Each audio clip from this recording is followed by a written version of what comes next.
വാർത്താരംഭം ഇന്ന് ആദ്യം കടക്കുന്നത് കൊച്ചിയിലെ അധോലോകവുമായി ബന്ധപ്പെട്ട വാർത്തയിലേക്കാണ്. ഈ വാർത്ത ന്യൂസ് 18 കേരളം ആണ് പുറത്തുകൊണ്ടുവന്നത്. ഇതിനെ തുടർന്ന് ഇപ്പോൾ വലിയ ചർച്ചയായ പശ്ചാത്തലത്തിൽ കൂടിയാണ് നടപടികളിലേക്ക് കടക്കുന്നത്. കൊച്ചി അധോലോകത്തെക്കുറിച്ച് അന്വേഷണം ശക്തമാക്കി തീവ്രവാദ വിരുദ്ധ സ്ക്വാഡ്. പെരുമ്പാവൂർ അനസിന്റെ സംഘത്തിൽ ഉണ്ടായിരുന്ന കൂടുതൽ പേരെ ചോദ്യം ചെയ്തു വരികയാണ്. ന്യൂസ് 18നോട് വെളിപ്പെടുത്തൽ നടത്തിയ ഇബ്രാഹിം കുട്ടിയെ ചോദ്യം ചെയ്തു കഴിഞ്ഞു.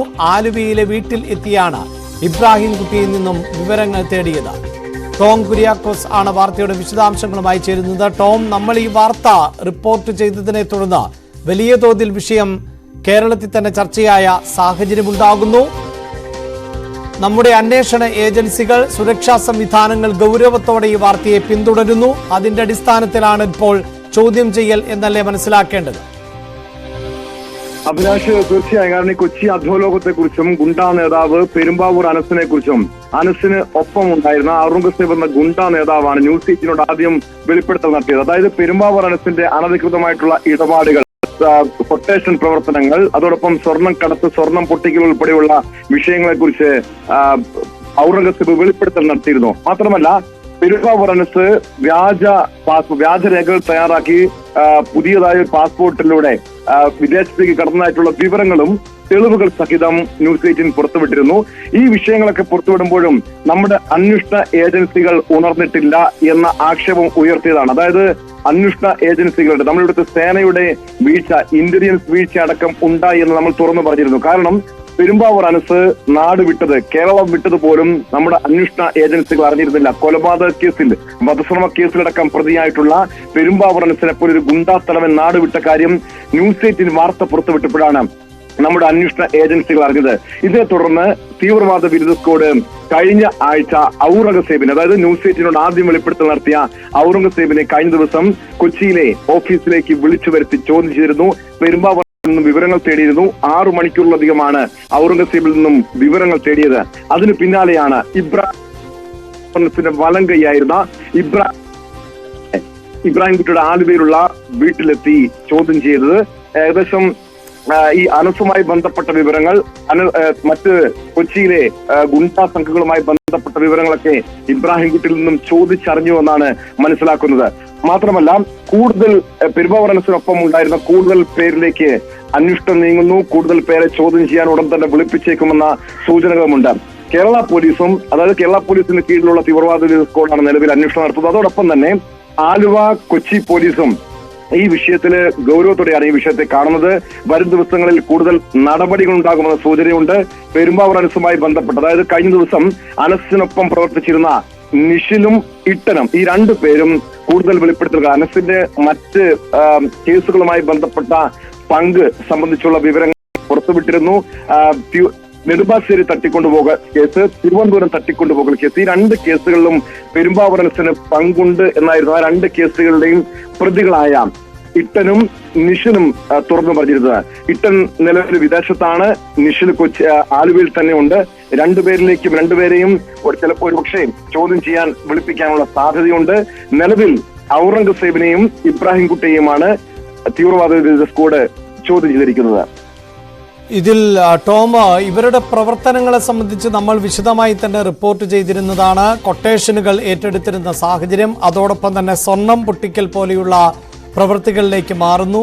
സ്വർണം തട്ടിപ്പുമായി ബന്ധപ്പെട്ട് മുങ്ങുന്ന സംഘങ്ങളിൽപ്പെട്ട ആളുകളെ പിടികൂടുന്ന പ്രവൃത്തിയിൽ ഏർപ്പെടുന്നു, അതിന് കമ്മീഷൻ കൈപ്പറ്റുന്നു. അങ്ങനെ ഈ ഗുണ്ടാ സംഘങ്ങളുടെ പ്രവർത്തനത്തെ സംബന്ധിച്ച് വിശദമായൊരു റിപ്പോർട്ടാണ് നമ്മൾ നൽകിയത്. ഇപ്പോൾ ഈ തീവ്രവാദ വിരുദ്ധ സ്ക്വാഡ് അടക്കം ചോദ്യം ചെയ്യുമ്പോൾ മറ്റേതെങ്കിലും തരത്തിലുള്ള ഗൗരവമേറിയ സൂചനകൾ ഇവർക്ക് ലഭിച്ചതായി അറിയാമോ? അത്തരം വിവരങ്ങൾ ലഭ്യമാകുന്നുണ്ടോ? അഭിലാഷ്, അതിൽ ഏറ്റവും പ്രധാനപ്പെട്ട വിവരം, രാജ്യത്തെ സമ്പദ് വ്യവസ്ഥയെ പോലും അട്ടിമറിക്കുന്ന രീതിയിലുള്ള സ്വർണ്ണക്കടത്ത്, സ്വർണം പൊട്ടിക്കൽ കേസാണ് വളരെ ഗൗരവത്തോടു കൂടി കാണേണ്ടത്. കാരണം കൊട്ടേഷൻ പ്രവർത്തനങ്ങൾ കൊച്ചിയിൽ കാലാകാലങ്ങളായിട്ടുള്ളതാണ്. പെരുമ്പാവൂർ അനസ് മാത്രമല്ല, മറ്റ് മരട് അനീഷിനെ പോലെയൊക്കെ, തമ്മനം ഫൈസല്, ഭായി നസീറിനെ പോലുള്ള ഗുണ്ടാ തലവന്മാരുടെ നേതൃത്വത്തിൽ മുൻപ് മുതലേ കാലാകാലങ്ങളായി ഈ രീതിയിലുള്ള കൊട്ടേഷൻ പ്രവർത്തനങ്ങൾ ഉള്ളതാണ്. ഇവരുടെ ഒരു ഓപ്പറേഷൻ, ഈ കൊട്ടേഷൻ പ്രവർത്തനങ്ങളുടെ രീതി പോലും ഇപ്പോൾ മാറിയിട്ടുണ്ട്.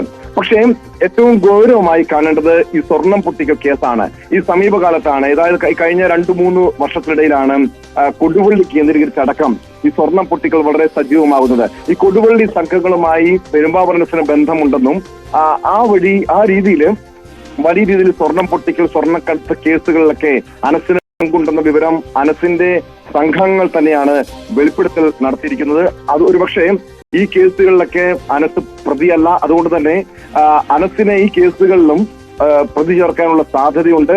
അതുമായി ബന്ധപ്പെട്ട കാര്യങ്ങൾ തന്നെയാണ് ഇപ്പോൾ കേരള പോലീസ് പരിശോധിക്കുന്നത്. കാരണം നെടുമ്പാശ്ശേരി തട്ടിക്കൊണ്ടുപോകൽ കേസ് ഏറെ ഗൗരവത്തോടു കൂടി കാണേണ്ടതാണ്. തിരുവനന്തപുരം തട്ടിക്കൊണ്ടുപോകൽ കേസും ഇത് ഈ സ്വർണം പൊട്ടിക്കലിന്റെ ഭാഗമായിട്ടിരുന്നു.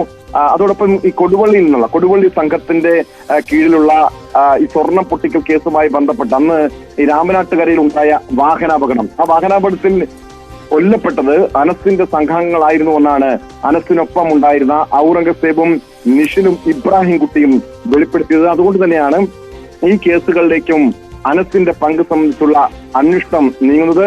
നിലവില് തീവ്രവാദ വിരുദ്ധ സ്ക്വാഡ് മാത്രമാണ് ഇതിന്റെ ഒരു പ്രാരംഭ നടപടികൾ, അന്വേഷണത്തിന്റെ പ്രാരംഭ നടപടികൾ ഉള്ളതെങ്കിൽ മറ്റ് സേനകൾ, അതായത് പോലീസ്, അതോടൊപ്പം ദേശീയ ഏജൻസികളും ഇക്കാര്യങ്ങൾ നിരീക്ഷിക്കുന്നുണ്ട്. കേന്ദ്ര ഇന്റലിജൻസ് ഈ കേസുമായി, അതായത് ന്യൂസ് 8 നൽകിയ അഭിമുഖത്തിന് പിന്നാലെ പെരുമ്പാവൂർ അനസിന്റെയും കൊച്ചിയിലെ അധോലോകത്തെക്കുറിച്ചുള്ള അന്വേഷണങ്ങൾ കൃത്യമായും നിരീക്ഷിക്കുകയാണ്. അനസ് വ്യാജരേഖകൾ തയ്യാറാക്കി പുതിയ പാസ്പോർട്ടിലൂടെയും വിദേശത്തേക്ക് കടന്ന കാര്യമാണ് ഏറെ ഗൗരവത്തോടു കൂടി കാണുന്നത്. അതുകൊണ്ട് തന്നെ ഇത് ഏത് രീതിയിലായിരിക്കും അനസിന്റെ പാസ്പോർട്ട് റദ്ദാക്കുന്നതടക്കമുള്ള നടപടികളെ കുറിച്ച് നിലവിൽ ആലോചിക്കുന്നുണ്ട്. രാജ്യവിരുദ്ധ പ്രവർത്തനങ്ങൾ നടത്തിയിട്ടുണ്ടോ തുടങ്ങിയ കാര്യങ്ങളും പരിശോധിക്കുകയാണ്. അതോടൊപ്പം അഭിലാഷ് ചോദിച്ചതുപോലെ, കാരണം ഇത് എത്രത്തോളം ഗൗരവമുള്ള വിഷയമാണെന്ന് ചോദിച്ചു കഴിഞ്ഞാൽ, ഒരു സാധാരണ രീതിയിലുള്ള കൊച്ചിയിലെ ഒരു ഗുണ്ടാ പ്രവർത്തനത്തിനപ്പുറം മറ്റ് നിയമവിരുദ്ധമായിട്ടുള്ള നിരവധി ഇടപാടുകൾ ഇവർ നടത്തുന്നുണ്ട്. ലഹരി ഇടപാടുകൾ, സ്പിരിറ്റ് കടത്ത്, അതോടൊപ്പം സ്വർണ്ണക്കടത്ത്, അങ്ങനെയുള്ള കാര്യങ്ങളാണ് ഏറെ ഗൗരവത്തോടു കൂടി കാണേണ്ടത്. സ്വാഭാവികമായും അതുകൊണ്ട് തന്നെ സംസ്ഥാനത്തെ അന്വേഷണ ഏജൻസികൾ മാത്രമല്ല കേന്ദ്ര ഏജൻസികളും ഇക്കാര്യങ്ങൾ നിരീക്ഷിച്ചു വരികയാണ്. തീർച്ചയായും ടോം സൂചിപ്പിക്കുന്നത് പോലെ നമ്മൾ നൽകിയ വാർത്തകളിൽ കൃത്യമായ ആധികാരികമായി നമുക്ക് ലഭിച്ച വിവരങ്ങളുടെ അടിസ്ഥാനത്തിലുള്ള ഇൻപുട്ടുകളാണ് നമ്മൾ പ്രേക്ഷകർക്ക് നൽകിയത്. ഒരുപക്ഷെ ഇത്തരം ഗുണ്ടാ സംഘങ്ങൾ നിരവധി ഉണ്ടാകാം കേരളത്തിൽ. കേരളം സമാധാനത്തിന്റെ നാടാണ് എന്ന് പറയുമ്പോൾ, സുരക്ഷാ വിഷയങ്ങളെ മറ്റ് സംസ്ഥാനങ്ങളെക്കാൾ മുന്നിലാണ് എന്ന് പറയുമ്പോൾ, ഇത്തരം ഈ സ്വർണ്ണക്കടത്ത്, സ്വർണം പൊട്ടിക്കൽ പോലെയുള്ള പല കേസുകളും നിയമത്തിന് മുന്നിലേക്ക് എത്താറില്ല, അന്വേഷണ സംഘത്തിന്റെ ദൃഷ്ടിയിൽപ്പെടാറില്ല എന്നതും വസ്തുതയാണ്. അപ്പോൾ കൂടുതൽ സംഘങ്ങൾ ഈ തരത്തിലുണ്ടോ? അങ്ങനെ കൂടുതൽ അന്വേഷണം വ്യാപിപ്പിക്കുവാനുള്ള സാധ്യത കാണുന്നുണ്ടോ? അഭിലാഷ്, ഈ സ്വർണം പൊട്ടിക്കലിനെ കുറിച്ച് പെരുമ്പാവൂർ അനസിന്റെ ഒപ്പം ഉണ്ടായിരുന്നവർ തന്നെ വളരെ തുറന്നു പറഞ്ഞ കാര്യമുണ്ട്. എന്തുകൊണ്ടാണ് ഈ സ്വർണം പൊട്ടിക്കൽ കേസുമായി ബന്ധപ്പെട്ട അന്വേഷണം മുന്നോട്ട് പോവാത്തതെന്ന്. കാരണം ഇത്തരം കേസുകളിൽ പരാതിക്കാർ മുന്നോട്ട് വരാറില്ല. അതായത് ആക്രമണത്തിന് ഇരകളാകുന്നവർ പരാതിയുമായി പോലീസിനെയോ മറ്റ് ഏജൻസികളെ സമീപിക്കാറില്ല. സ്വർണ്ണക്കടത്ത് തന്നെ അത് നിയമവിരുദ്ധമായിട്ടുള്ള ഇടപാടാണ്. സ്വാഭാവികമായും ആ നിയമവിരുദ്ധമായി രാജ്യത്തെത്തിക്കുന്ന സ്വർണം അത് കടത്തിക്കൊണ്ടുപോകുന്ന ഒരു രീതി പോലും സ്വാഭാവികമായും അതിനൊരു കമ്മീഷനാണ് ഇവർക്ക് ലഭിക്കുന്നത്. ഈ ഗുണ്ടാ സംഘങ്ങൾക്ക് 20% കമ്മീഷൻ ലഭിക്കുന്നു.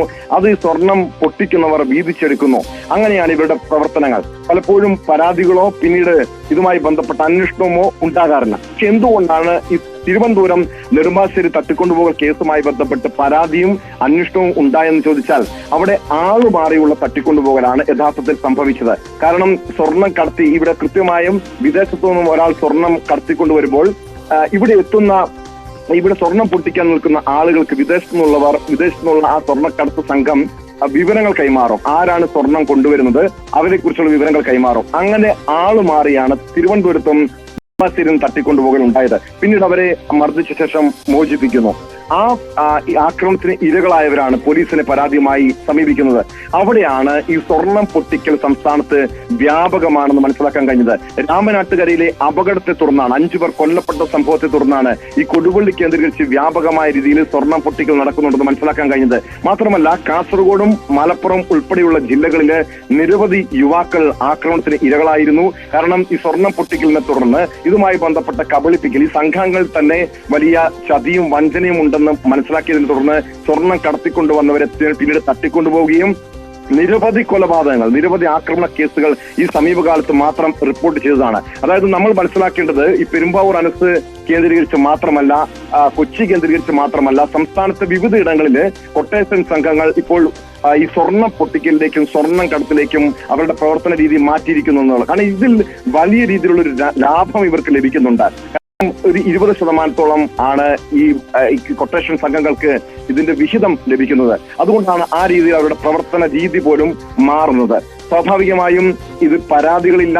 നമുക്ക് നിലവിൽ ഇത്തരം അപകടങ്ങളും തട്ടിക്കൊണ്ടുപോകലിനെ തുടർന്നുള്ള കൊലപാതകവും ആളുമായുള്ള തട്ടിക്കൊണ്ടുപോകലും നടക്കുമ്പോൾ മാത്രമാണ് ഇത് പരാതിയും പോലീസിന്റെ അന്വേഷണവും നടക്കുന്നതും. അഭിലാഷ്, കൊച്ചി അധോലോകത്തെ സംബന്ധിച്ച വാർത്ത ന്യൂസ് 18 ആണ് പുറത്തുവിട്ടത്. വ്യാപകമായി കൊട്ടേഷൻ സംഘങ്ങളെ സംബന്ധിച്ച റിപ്പോർട്ടുകൾ, ഒപ്പം സ്വർണം പൊട്ടിക്കൽ പോലെയുള്ള അനധികൃത ഇടപാടുകൾ ഉൾപ്പെടെയുള്ള വിവരങ്ങൾ ആയിരുന്നു രേഖകളുടെ അടിസ്ഥാനത്തിൽ ന്യൂസ് 18 പങ്കുവച്ചത്. ആ വിഷയത്തിൽ ആണിപ്പോൾ അടിയന്തരമായി ഇടപെടൽ ഉണ്ടാകുന്നത്. തീവ്രവാദ വിരുദ്ധ സ്ക്വാഡ് അടക്കം ഈ സംഘാംഗങ്ങളെ ചോദ്യം ചെയ്ത് വരികയാണ്. വാർത്തയുടെ വിശദാംശങ്ങളാണ് ടോം കുര്യാക്കോസ് നൽകിയത്. വാർത്താരംഭം ഇനി.